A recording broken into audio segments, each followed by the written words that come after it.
સુરેન્દ્રનગરથી સમાચાર કે જ્યાં નવા બનાવાયેલા પુલના કામમાં ગેરરીતિનો આરોપ લગાવાયો છે। બોરાણા પાસે પુલનું કામ નબળી ગુણવત્તાનું થયું હોવાનો આક્ષેપ થયો છે। 36 દિવસ પહેલા ખુલ્લા મુકાયેલા પુલના પોપડા ઉખડ્યાનો દાવો છે। કામ સમયે અધિકારીઓ અને કોન્ટ્રાક્ટરને રજૂઆત પણ કરી હતી તેવું ગ્રામજનોનું કહેવું છે। ટકાવારી આપવાની હોય એટલે કામ નબળું જ થશે તેવો જવાબ આપ્યો હતો। ગામને જોડતો મુખ્ય પુલ ચોમાસા પહેલા જ તૂટી જતા હાલાકી ઊભી થઈ છે। પુલની નબળી ગુણવત્તાવાળા કામને લઈને ગ્રામજનોમાં ભારે રોષ ફેલાયો છે।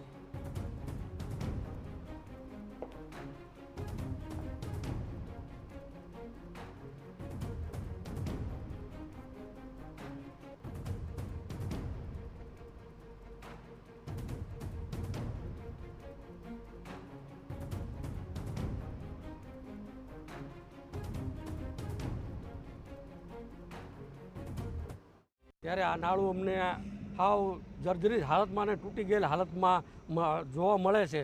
પણ સરકારને મારી વિનંતી છે કે આ નાળાનું કામ આપણે બનાવ્યું છે, પણ આની અંદર બધા પ્રશ્ન જે પૈસા જે વાપરે છે એ દરેક પ્રશ્ન ક્યાંક ને ક્યાંક કોઈ મિલીભગતના કારણે ચાઉ થઈ ગયેલા હોય એવું અમને દેખાઈ રહ્યું છે। આ નાળાને બનાવવા અંદાજિત 36-37 દિવસ થયા છે, પણ આજે એની ઉપર કોઈ વાહન ચાલી શકે એવી સ્થિતિમાં છે નહીં। આવું અઠવાડિયામાં કમ્પ્લીટ કરી નાખ્યું અને હું અહીં કહેતો હતો કે થોડુંક સારું બનાવો, કારણ કે અમારે બધાને ટકાવારી દેવાય નહીં, આમાં શું અમારે સારું કરવાનું, કે ટકાવારી દેવી તમારા છોકરા ભૂખ્યા મરે।